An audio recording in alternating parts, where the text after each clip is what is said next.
so beautiful. And now this Sunday we welcome back Reverend Mindy Tucker. We've had her before and enjoyed her. It's so nice to have you back. It's wonderful. I thought last time was my last time. And then Reverend Alex called and I'm like, yes. She said, you don't know the question. Yes, I do. So I'm delighted to be back, and I'm delighted to introduce people who used to be in Mesa and have moved here, my very good friends Donald and Victoria Trafton, who found us, right? Yay! So, yeah. Everybody, each of us, has a story about how we found unity.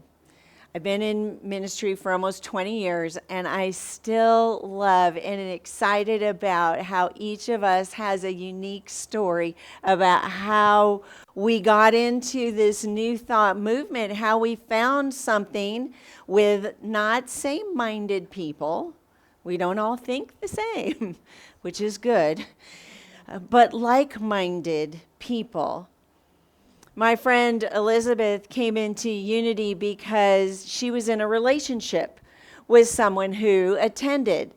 She was in this grand love affair, the kind that you think is going to last forever. They saw the world through the same eyes. They watched the same kind of movies. They shared the same beginnings. Both of them were Cuban immigrants who had come of age in the 70s. I mean, it was like you just met Elizabeth. You were like, yeah, that's the way it's supposed to be. I want that. Okay, until it worked until it didn't. And Elizabeth did what every good Unity Truth student should be. She went to her minister and she said, can you give me a book to read and tell me which team to volunteer on? Whoa. Yeah, no, she didn't. Yeah, it's like, no. No, but what she did was she talked to the person sitting next to her at Unity on Sunday. And she said, I've gone through this breakup. I feel like my life is over, and I know it's not, but I'm feeling really lost. Her friend said, well, I'm going to Unity Village for 2 weeks to take spiritual education and enrichment classes. And Elizabeth said, how do I sign up? I'm going. She just knew that that was the next right step for her. And while she was at the village, it was October. And I don't know if you've been to Unity Village, but it's in Missouri, so maybe you can just make up what you think I'm talking about. But it was fall. It was autumn. And every day at lunchtime, Elizabeth organized herself to walk one of the many nature trails that they have there at Unity Village. And she felt like she became one with nature. She became one with the beauty that was all around her. She was one with the geese that were flying north. She was one with the turkeys and the deer. And she was one with the trees. And then she recognized that these trees were her teacher, because as she looked at the trees, she also took in the surroundings and the ground, and there were leaves of purple and yellow and red, and some were green. And she recognized that everything in life was a season. And this was simply her season to transition from one way of being, one life, one dream, to another. So I think seasons are not always tied to the calendar. Sometimes seasons are tied to where we are in our life. And if Jacob would put up the first slide, here are some examples of seasons we go through. Sometimes we're in the waiting for something season. We've planted the seed, but it is not growing yet. Or we're in the grinding season. Working. Sometimes we're in the resistance season, and this is not just for teenagers, right? It's, I don't like it, I'm not doing it, I'm not going to participate, I'm going to push it away, So enough said. Resistance season. And then there's the test and trials at nearly every turn season. And this is where we've forgotten our oneness with God. Why is this happening to me? But we've forgotten our oneness with God. We've gotten caught up in the collective consciousness, and we've forgotten to live from our own principle. And then there's the dry season. I'm thirsty. I'm hungry. I know that there's more to life than this, but this isn't it. And I just need to wait out the heat. So all of these seasons may be something you've experienced, or maybe you're just in your happy season. I feel happy, right? We could be in any kind of season, and I think that we could be in them and still be in that experience of love, joy, and peace, that transcended experience. So it's like a both and. Yes, we can live in principle. Yes, we can have love, joy, and peace. Yes, we can be in the kingdom of heaven, and we can still have some resistance or feel like we're working. But in terms of nature, there's winter, spring, summer, fall.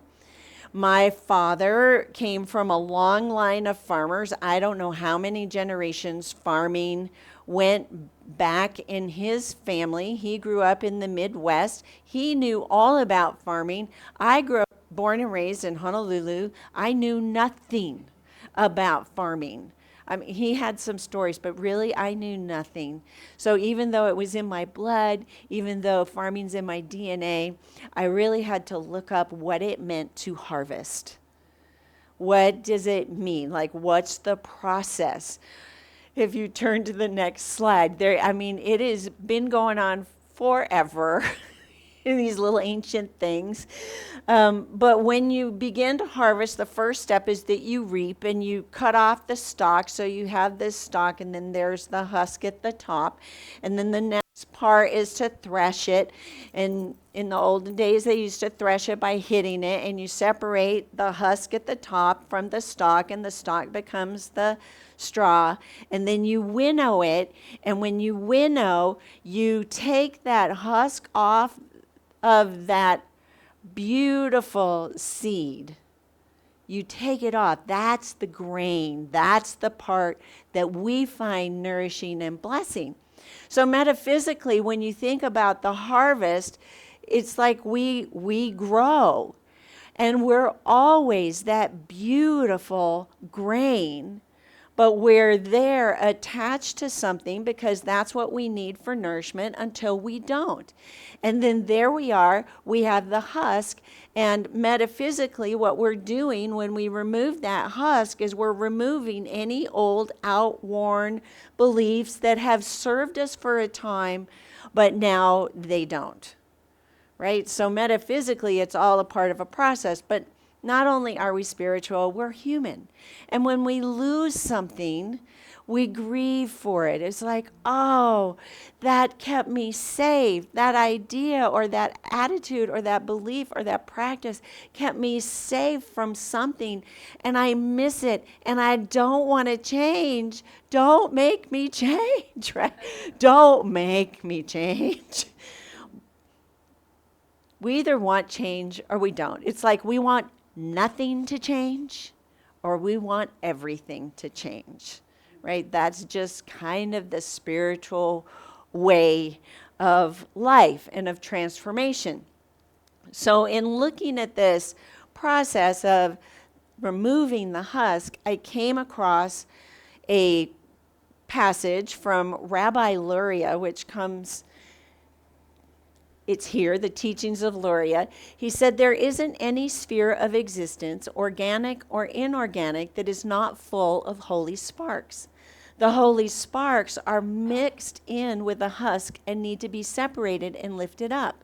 Each day it is our task to release each spark from the shell, to separate the spark from the husk so it can return to its original golden self. And I love this on several levels. The first one, though, is that I have to get out of my mind the reference to Batman and Robin. Yeah, what? They're holy sparks. Holy sparks. So maybe you're too young, or you just didn't have a brother like I did who loved Batman and Robin, which aired from 1966 to 1968, which seems like a thousand years ago. But my brother loved it, so I watched it, and all I could think of was like holy chutzpah, holy handiwork, holy hypnosis. Robin put holy before words 356 times. So, I mean, holy hole in a donut. He never once said holy sparks, but we can say holy sparks. So now that if you didn't, now you do. We'll just let that go. So the second level, when I look at this, is how beautifully it fits with unity principle number 2. We are created in original virtue. God is love, therefore we are love. God is holy, therefore we are holy. God is light, therefore we are light. And when we recognize that we have that spark, that light in us, it's like, holy sparks. That's amazing, right? And then the third thing I look at this, then I go, oh, it's just so natural. It's so natural to allow our divinity to unfold our divinity, to awaken our divinity, to have our divinity emerge, have our golden self emerge. It's just part of the process. It's like, here we are, first harvest. That's right, baby. We're right here, emerging into our beautiful golden self. Proverbs 20, verse 8 says, when a king sits on his throne to judge, he winnows out all evil with his eyes. And I like this because what it's inviting us to do is to get into that higher consciousness, to put on that discernment that's part of our 12 powers, is like, put that on. Let the power of discernment move in you so we can winnow out anything that doesn't look like love, that doesn't look like something holy. Just winnow it away. You know, we could blow it, we can thresh it, we can do whatever, but we have the capacity to do this. I also love this because it reminds me, when we winnow, then we have nothing left but our golden self, our holy sparks. Matthew says, I am, you are, here it comes. Next slide. Is it coming? You are the light of the world. Matthew, Jesus said in the book of Matthew, you are the light of the world. You are the light of the world. We are the light of the world. I am the light of the world. So if you're watching a recording, I want you to get a piece of paper and write this down 3 times. Because those of us in the room, and maybe you're in a place where you can say it out loud and just go for it. But us in the room, we're going to say, I am the light of the world. I am the light of the world. I am the light of the world. And let that truth shimmer in your consciousness. Let that truth shimmer, shimmer, shimmer in your consciousness. Because being the light of the world is the truth of who you are. And now I'm going to ask you to bring someone to mind who you think needs a reminder that they are the light of the world. So don't even look at the people in this room. Right? I'm asking you to imagine. Now we're into a different 12 power. Use your power of imagination to bring someone to mind who needs a reminder that they are the light of the world. It could be a friend, a partner. It could be a family person. It could be your cat. It could be your car. There is someone, something that needs a reminder that they are the light of the world. And so using telepathy, say to them, you are the light of the world. Unity principle number 5 is action, and that's where the real value in practicing and living unity comes, is by putting something into action. So now I'm going to ask you to turn to someone in the room and remind them, you are the light of the world. You are the light of the world. And I'm going to tell you watching online, you are the light of the world. Yeah. It's like, oh, I saw somebody.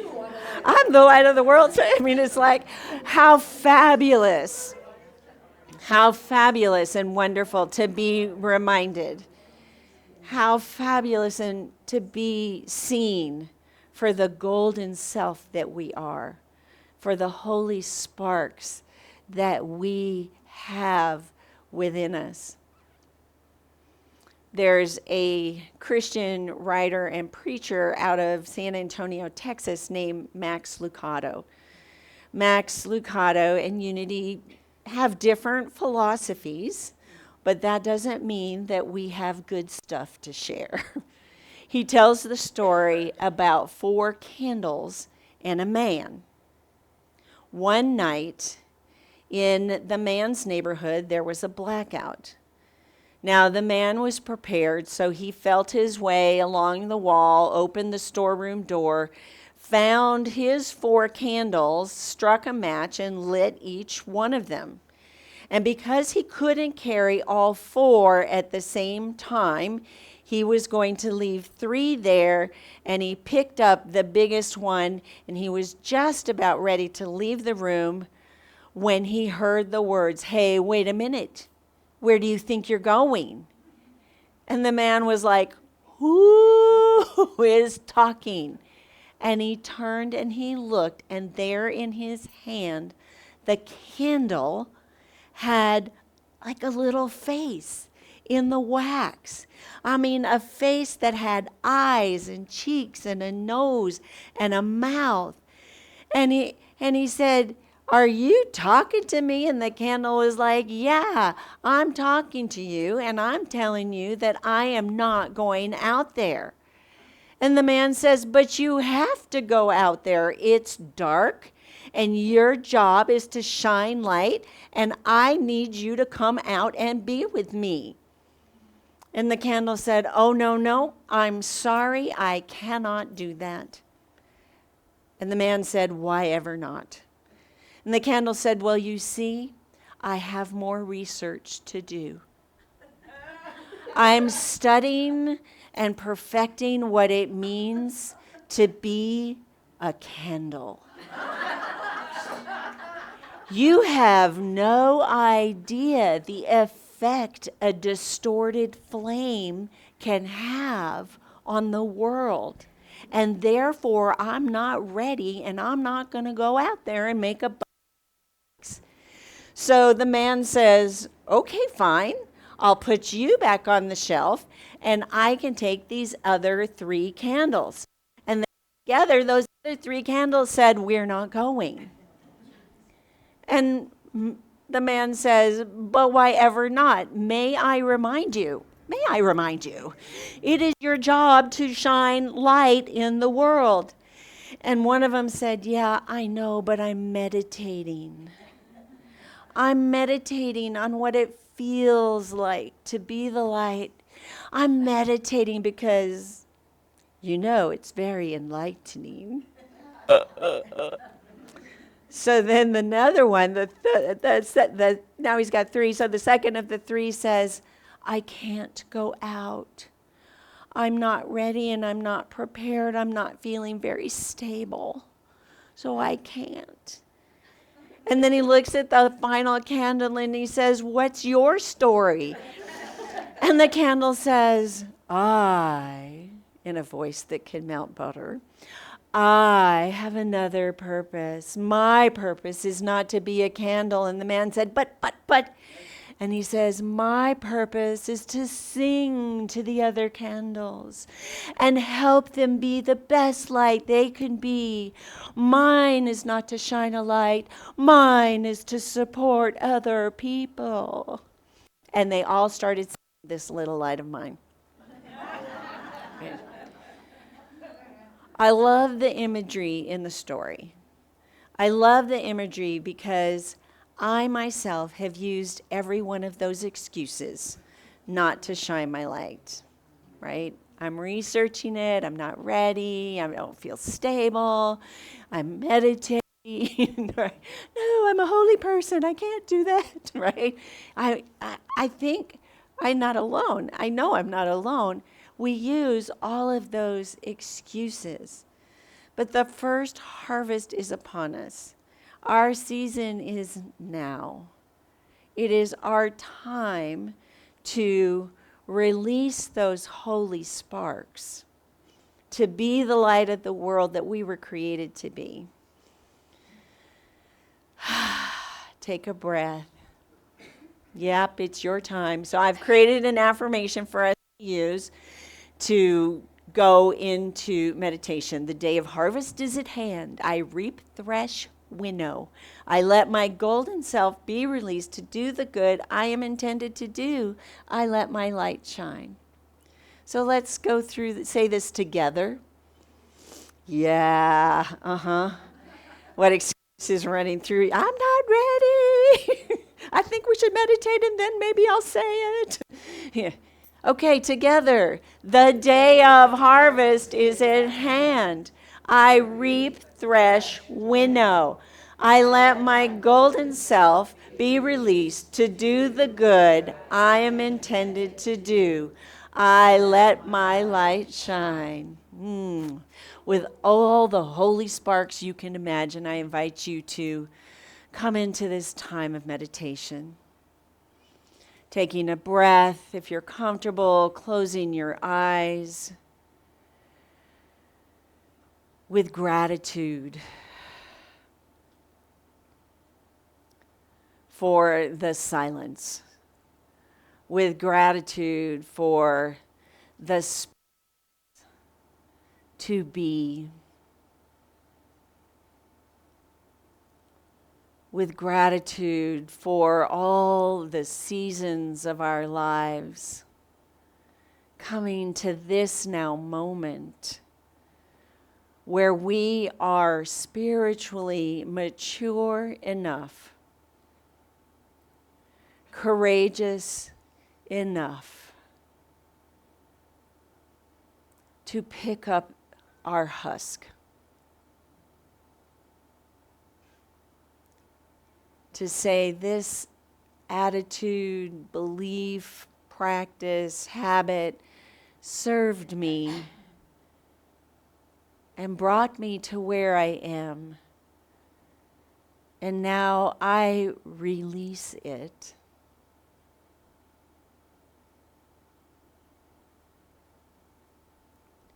To be a brighter, truer spark, golden self that I am.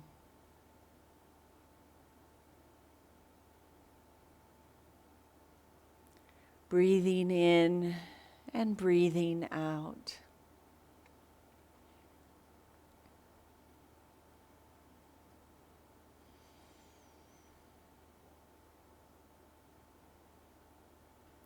Breathing in and breathing out. We come into a time of holy and sacred silence.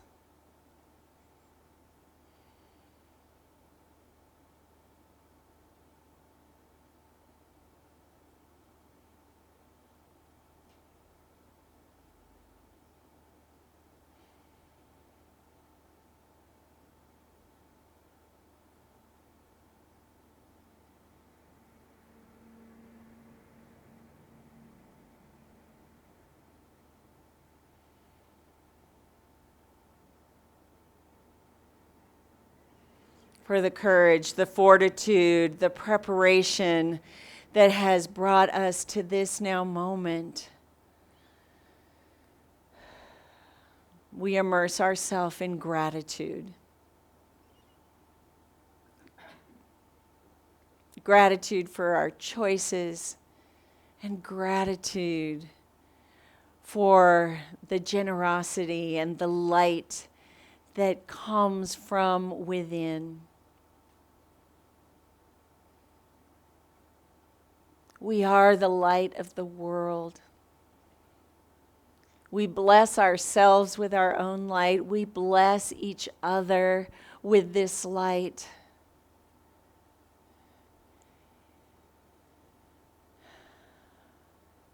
And so it is. So it is, and so we let it be. Amen, amen, amen. Coming back with a breath into a room that's. Thank you so much for being you.